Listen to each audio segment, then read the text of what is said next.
aina ya mazingira. Ndio maana leo ukamchukua Mtanzania hapa ukampeleka, inawezekana atakufa wiki ijayo. Ukamchukua mchini ukampeleka mahali fulani, inawezekana akashindwa. Nikakwambia ukamchukua leo mnyama wa Tanzania ukaenda kumpeleka kwenye nchi za barafu, atakufa. Kwa nini? Hajaumbiwa huo uwezo wa kuishi kwenye mazingira namna hiyo, hajawekewa ndani yake uwezo. Kwa hiyo kuna uwezo ambao Mungu anauleta ndani ya mtu, anauweka ndani ya mtu, ambao huo uwezo huku duniani unakuja kuwa na kitu chako ambacho ni cha kipekee, na hicho ndicho kinakuwa cha thamani. Haleluya. Tusome sasa hapa, urudi kwenye kitabu cha Waamuzi. Waamuzi sura ya 3 akazungumza hivi, akaitumia lugha hii lakini ikiwa ina maana hile. Akaitumia lugha hii ikiwa ina maana hile, ikiwa na maana hile. Kwenye sura ya 3 ukianza ule mstari wa 7, ningetamani usome mpaka ule mstari wa 15, lakini nitasoma kwa kurukaruka kwa sababu ya muda wetu.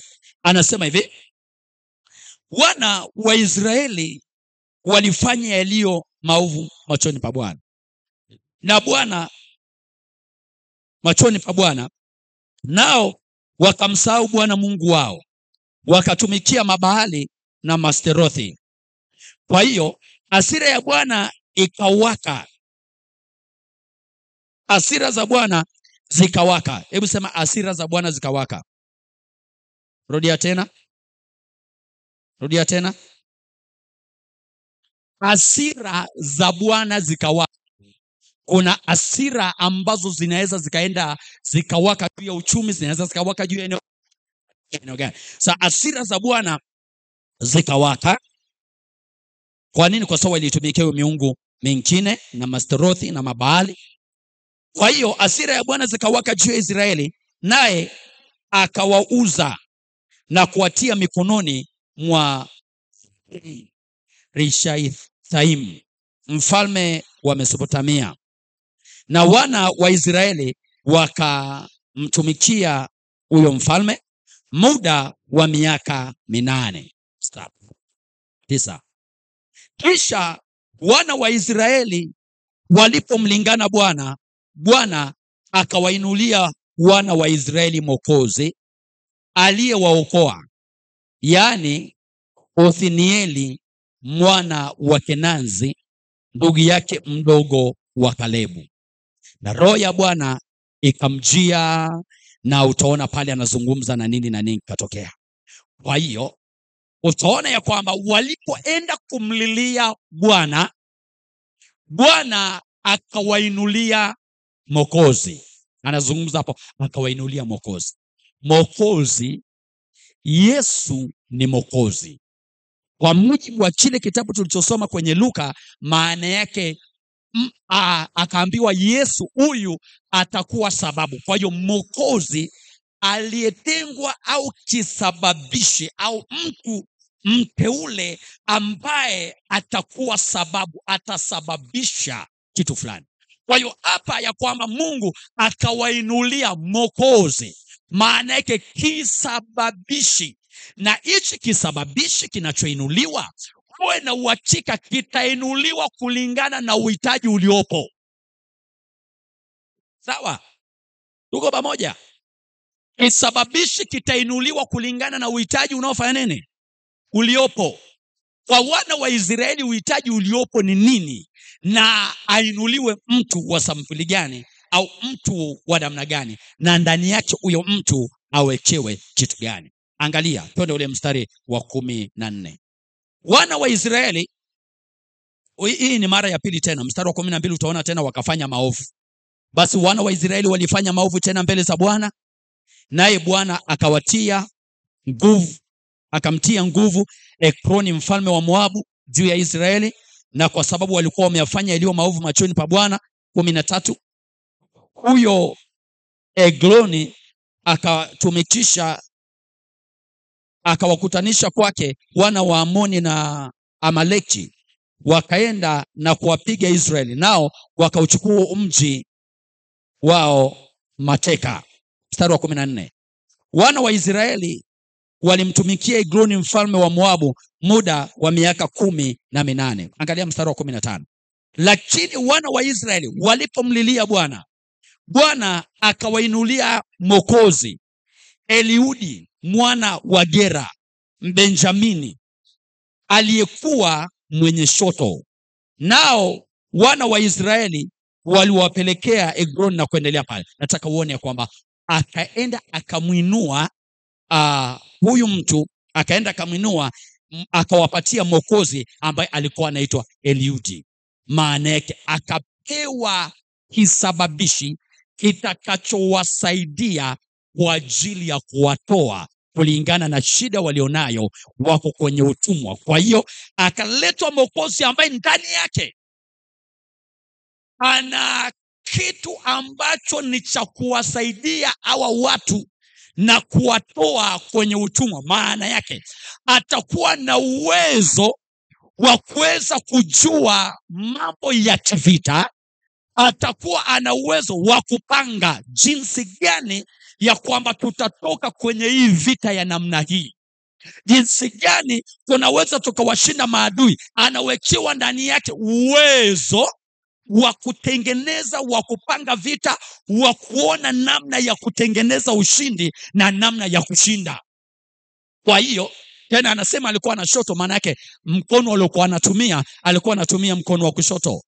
Kwa hiyo akaletwa huyo, naye akaenda akaleta wokovu wa Israeli. Kwa hiyo kuwekewa kitu cha thamani, hicho cha thamani kinakuwa tofauti kulingana na uhitaji unaohitajika hapa duniani, kwenye familia, kwenye nchi au kwenye kanisa, kulingana na mahitaji yaliyoko. Haleluya, haleluya, haleluya. Kuna mtu ananielewa kidogo? Kuna mtu ananielewa kidogo? Kwa hiyo kulingana na mahitaji yanayohitajika. Angalia sura ya 18. Angalia sura ya 18 kitabu cha Waamuzi 18 mstari wa 27, anasema hivi: nao wakakitoa tena, wakakitoa hicho alichokuwa amekifanya Mika na kuhani aliyokuwa naye, nao wakafika Laisha kwenye watu waliokuwa kwenye starehe na hifadhi, wakawapiga kwa makali ya upanga, wakaupiga moto mji wao, wala hakuwako mwokozi. Hebu sema, wala hakuwako mwokozi. Rudia tena. Maana yake watu walikuwepo, lakini mwokozi hakuwepo. Kuna mtu ananisikia? Watu walikuwepo, lakini mwokozi hakuwepo. Kwa hiyo kwa sababu mwokozi hakuwepo, anasema hao watu waliufanikiwa, wakaupiga mji, wakauchoma moto ule mji, wakaupiga kwa upanga ule mji. Si kwamba wanaume hawakuwepo, walikuwepo. Si kana kwamba watu mbalimbali hawakuwepo, walikuwepo. Si kana kwamba hiyo nchi ilikuwa haina jeshi, jeshi ilikuwepo, lakini hapakuwepo na mwokozi. Maana yake, ndio maana nikakwambia mwokozi ni mtu aliyetengenezwa, au dhahabu ya thamani ni aina ya mtu anayetengenezwa, ndani yake anaumbiwa, anawekewa uwezo ambao uwezo ni wa tofauti. Haleluya, haleluya. Anakuwa na kitu cha tofauti. Ndio maana unaweza ukakuta, labda nikizungumza kwenye lugha labda niseme hivi kwa tafsiri hapa, kuna wale wafugaji watanielewa, au umewahi kuona kwenye ufugaji ya kwamba utakuta mahali kuna labda mtu anafuga mbuzi au kondoo au ng'ombe, unakuta kuna kwenye ng'ombe labda wako au mbuzi wako 200 au ng'ombe wako 100, lakini kuna aina ya mbuzi au ya kondoo ambaye anafungwa nini? Anafungwa kengele. Tuko pamoja? Tuko pamoja? Unakuta anafungwa kengele. Si wote wanaofungwa kengele. Unakuta mmoja au wawili au watano kulingana na wingi wao, na anakuwa amefungwa kengele.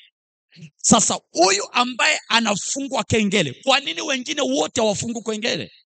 Nenda kamfuatilie yule anayefungwa kengele, ni anakuwa ni mbuzi wa namna gani? Na mara zote utakuta ni mbuzi ambaye ni kiongozi. Maana yake huwa anatangulia, huwa anaijua njia ya nyumbani. Kama ni ng'ombe huwa anajua njia ya nyumbani, lakini viko vile vingine kazi yao ni kufuata yule mwenye nini, mwenye kengele. Kwa hiyo hata wote wakipotea utakuta ya kwamba wanatafuta ya kwamba kengele inalia wapi. Kwa sababu yule mwenye kufungiwa kengele, wao wengine wote wanamfuata yule mwenye kengele. Kama yule mwenye kengele akipotea, tajaza mwenyewe. Kristo Yesu atusaidie. Kristo Yesu atusaidie. Kristo Yesu atusaidie. Kwa hiyo yule mwenye kengele, na angalia, anakuaga ana afya zaidi ya wengine. Yaani sio tu chochote tu anakuwa ana akili zaidi, anakuwa ana afya zaidi, huwa anakuwa ni mnono zaidi, ana nguvu zaidi, na huyo ndiye anayetangulia. Huyo ndiye anayewavuka hao wengine wote. Atakapoenda hao wengine wote utawakuta wanaenda hapo nyuma. Atakapopita hao wengine wote wanapita hapo. Kwa nini? Kwa sababu huyo anakuwa ndio kiongozi. Ningezungumza kwa lugha hii hapa, ndiye mwokozi. Kwa hiyo ikitokezea huyo mbuzi akakamatwa au huyo ng'ombe akakamatwa, ni rahisi ili kundi jingine lote kupotea, kwa sababu yule ambaye sasa anategemewa na hao mbuzi wengine wote anakuwa amefanya nini? Amepotea. Mnanielewa? Mnanielewa? Mnanielewa? Ndio maana yule aliyesema kwenye ndoto yake ya kwamba yule kichaka mwambia, ninakukimbiza wewe kwa sababu wewe una harufu. Maana yake wewe unavutia, maana yake wewe ni kivutio, maana yake una kitu ambacho ni cha kitofauti, wengine hawana, wewe unacho. Ndio maana tunakufuata, ili siku hicho kinachovuta kikiondoka hatutakufuata.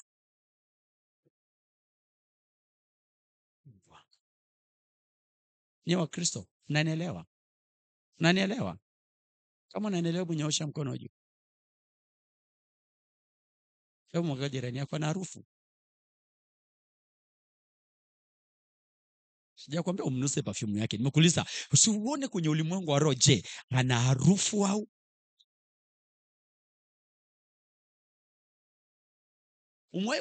Umewahi kujikuta mtu mmoja jana akaniambia kwamba yani anaandamwa sana na wachawi sana sana sana sana.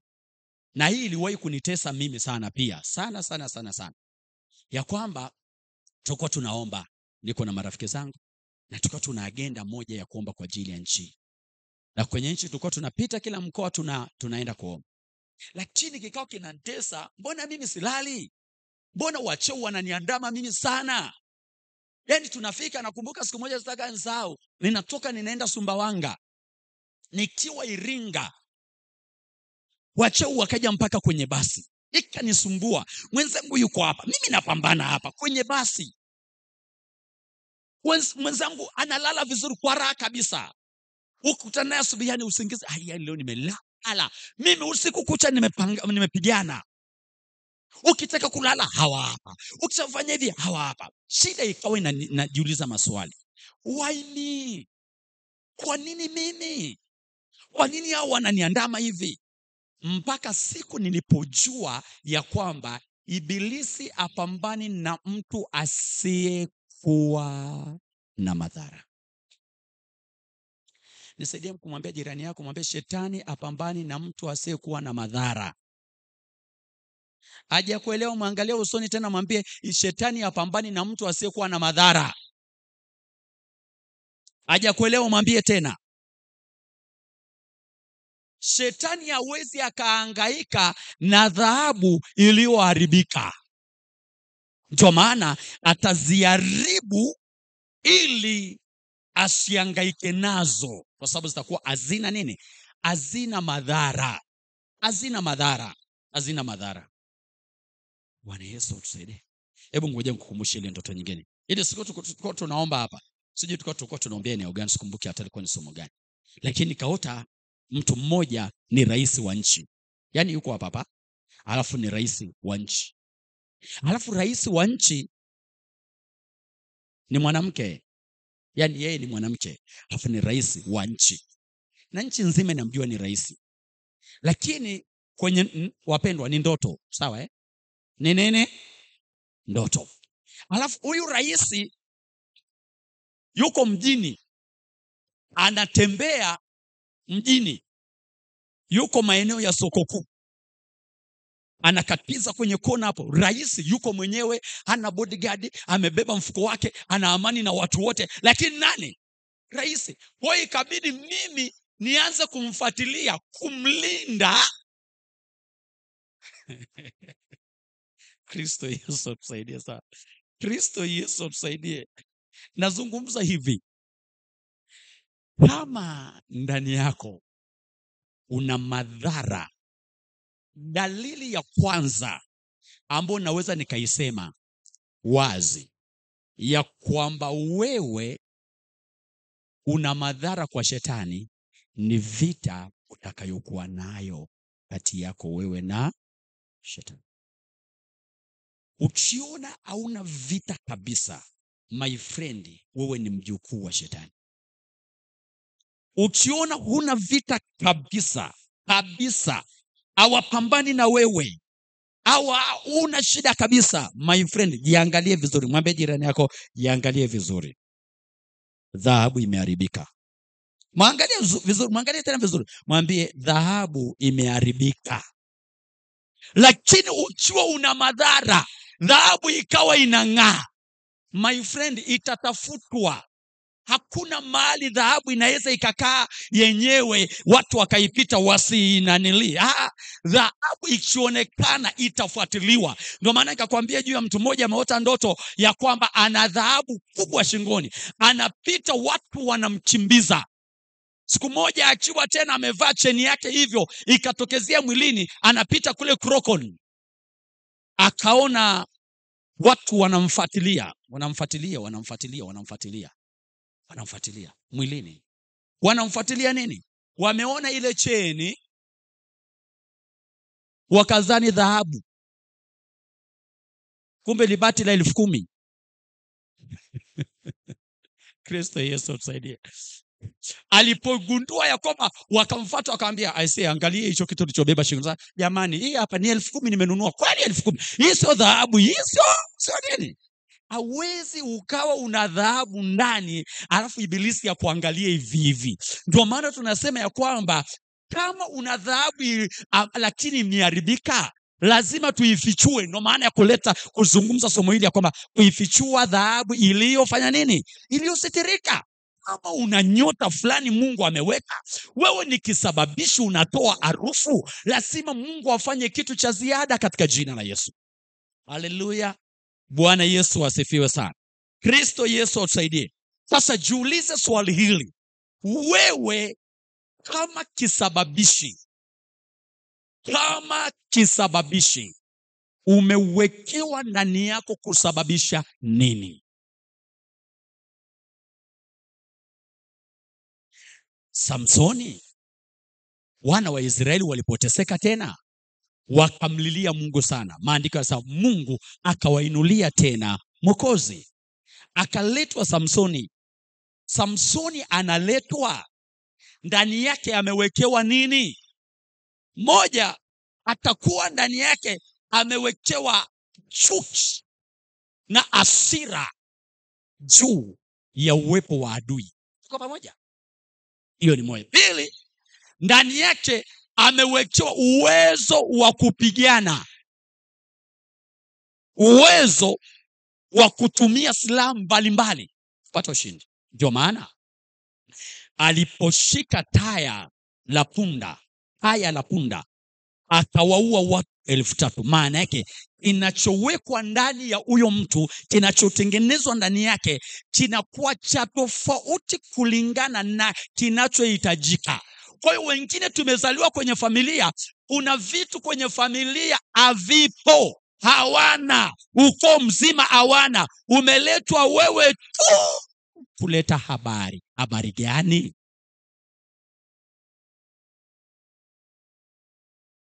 Kwa hiyo lazima utafute ya kwamba ndani yake huyu sasa kisababisha nini. Sasa kwa hiyo kama kwenye familia yenu Mungu amekuleta we kama kisababishi, labda wengine wote maskini, angalia hali ya maisha yao ya kiuchumi, wote maisha yao magumu. Wazazi wako waliokuzaa maisha yao magumu, wanaishi kwenye nyumba ya shida, au wanaishi kwenye nyumba ya kupanga, au wanaishi kwenye nyumba ambayo imeharibika, au kwenye nyumba ya udongo, au kwenye mazingira magumu tu hivyo. Mungu amekuleta wewe kwa kuangalia hali ya maisha yao hao. Ndani yako unakuwa unapewa kitu ambacho ni cha tofauti kwa ajili yao. Haupewi uwezo wa kupigana ngumi kama Samsoni. Utapewa ndani yako uwezo tofauti na uwezo wa kupigana ngumi. Utapewa uwezo wa akili na ufahamu na maarifa na kuto kukata tamaa na uwezo kukabiliana na changamoto za kifedha. Ufanye biashara, uone fursa pasipokuwa na fursa, uone fursa, upate fedha, ulete mapinduzi ya kiuchumi. Haleluya! Kwa hiyo kama hivyo ulete mapinduzi ya kiuchumi, lazima ndani yako upewe nyota sio ya kupigana. Upewe nyota ambayo itavuta wateja. Tuko pamoja? Itakayovuta wateja, itakayovuta watu hawa na hawa. Kwa ajili ya nini? Kwa ajili ya masuala ya kiuchumi. Utapewa uwezo wa kuona fursa mahali ambapo wengine wafanya nini? Hawaoni fursa. Ndio maana hapa tunatofautiana. Kuna mwingine akiangalia hivi ataona vitu tofauti kwenye nchi. Ataona vitu tofauti kwenye nchi. Ataona fursa kwenye nchi. Akiangalia hichi ataona fursa, akiangalia hichi ataona fursa. Lakini wengine tukiangalia namna hii, tunaona watu wenye mapepo. Tukienda kuomba tunaomba, Baba nijaze upako nikang'oe mapepo yanatesa watu wako. Tutakuwa tuna vitu tofauti tofauti. Ndio maana nataka cha kwako kilichoko ndani yako kifunguke, kidhirike, alafu kiweze kuleta matokeo yaliyokusudiwa. Haleluya! Bwana Yesu asifiwe. Unaweza ukanyanyua mikono yako juu. Unaweza ukanyanyua mikono yako juu. Sasa kesho tutaomba kwa ajili ya watu hao wenye kutoa harufu na watu wenye kengele, waliofungwa kengele, watu wenye kengele, watu wenye kengele, watu waliofungwa kengele. Kesho tutaomba kwa ajili ya hayo maeneo. Muhimu sana, muhimu sana, muhimu sana. Naomba simama, naomba simama, naomba simama, naomba simama. Kunjua mikono yako mbele za Mungu aliye hai.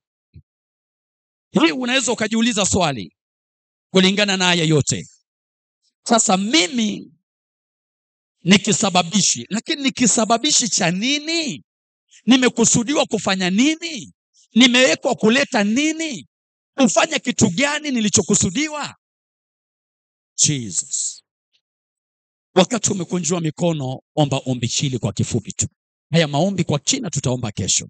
Sema, Bwana Yesu, umesema na mimi tena, nami nimeisikia sauti yako, wewe ukizungumza nami kwa ajili ya sababu ya uwepo wangu hapa duniani, sababu ya uwepo wangu hapa Tanzania, sababu ya uwepo wangu hapa Arusha, sababu ya uwepo wangu kwenye familia niliyozaliwa. Baba mtakatifu, nimekuja mikononi mwako kwa sababu umesema na mimi. Naomba unisaidie, maana umesema ipo dhahabu iliyo safi ambayo imeharibika, haileti matokeo yaliyokusudiwa. Baba mtakatifu, sijaleta matokeo uliyoyakusudia mahali uliponiweka, nami ninakuja kwako, maana ni wazi kabisa kuna uharibifu ndani yangu, ya kwamba nimeharibika. Ndio maana sina matokeo uliyoyakusudia kwenye maisha yangu. Kwa jina la Yesu na kwa damu ya Yesu, nimeikunjua mikono yangu. Naomba unisaidie, naomba unisaidie, Baba nisaidie, Yesu nisaidie. Sifa duniani kwa hasara. Haujanileta duniani kwa hasara, bali kwa faida. Basi ninaomba ule mkono wako wenye nguvu unisaidie, unitambulishe, unijulishe. Achilia nguvu zako zilete matokeo kwenye maisha yangu, kwa jina la Yesu na kwa damu ya Yesu. Mahali popote niliposhikiliwa, Bwana Yesu, Roho wako mwema afanye maachilio ndani yangu sasa, kwa jina la Yesu, kwa jina la Yesu, kwa jina la Yesu na kwa damu ya Yesu. Baba mtakatifu, ile nyota ulioiweka ndani yangu, wewe unaijua ni nyota namna gani, imebeba nini, imekusudiwa kuleta nini. Yesu nisaidie, Yesu nisaidie, Yesu nisaidie, Yesu nisaidie, Yesu nisaidie, Yesu nisaidie, Yesu nisaidie, Yesu nisaidie. Hebu mwambie Yesu akusaidie, mwambie Yesu akusaidie, mwambie Yesu akusaidie. Hebu fungua kinywa chako kwa dakika moja. Mwambie Yesu akusaidie, mwambie Yesu akusaidie, mwambie Yesu akusaidie. Ukiweza kushika na sadaka yako shikilia. Mwambie Yesu nisaidie, mwambie Yesu tu nisaidie. Nimekuja mikononi mwako, nahitaji msaada wako, nahitaji kuona tena, nahitaji kujua tena, nahitaji kupotea tena, katika jina la Yesu Kristo. Yesu nisaidie, Yesu nisaidie, Yesu nisaidie, Yesu nisaidie. Yesu wasaidie watoto wako, Yesu wasaidie watoto wako, na waleta mbele zako. Yesu wasaidie ya msalaba wako. Tambulisha kwake tena, mzungumze tena, mfunue tena, ukajifunue kwenye maisha yao katika jina la Yesu Kristo wa Nazareti. Damu iliyoharibika ikapate kuona mimi, ikapate mwangaza tena kwa jina la Yesu Kristo wa Nazareti. Jina la Yesu Kristo. Wasaidie watoto wako, wasaidie watoto wako. Unakuja mbele zako na sadaka, sogea kwenye madhabahu na sadaka. Baba, naomba sikia, kutoka mbinguni wasaidie kwa jina la Yesu Kristo wa Nazareti. Hata ile siku ya kesho, Bwana, tutakapokuja mbele zake kwa ajili ya maombi, kwa ajili ya wale wenye nguvu, kwa ajili ya wale ambao, Bwana, kwa jina la Yesu Kristo wamefungiwa kengele, kwa jina la Yesu, naomba kwa jina la Yesu utawasaidia, utaleta ukombozi, utafungua maisha yao, utawapenya kwa jina la ufalme wako, kwa jina la Yesu Kristo, kwa damu ya Yesu Kristo. Damu ya thamani sana,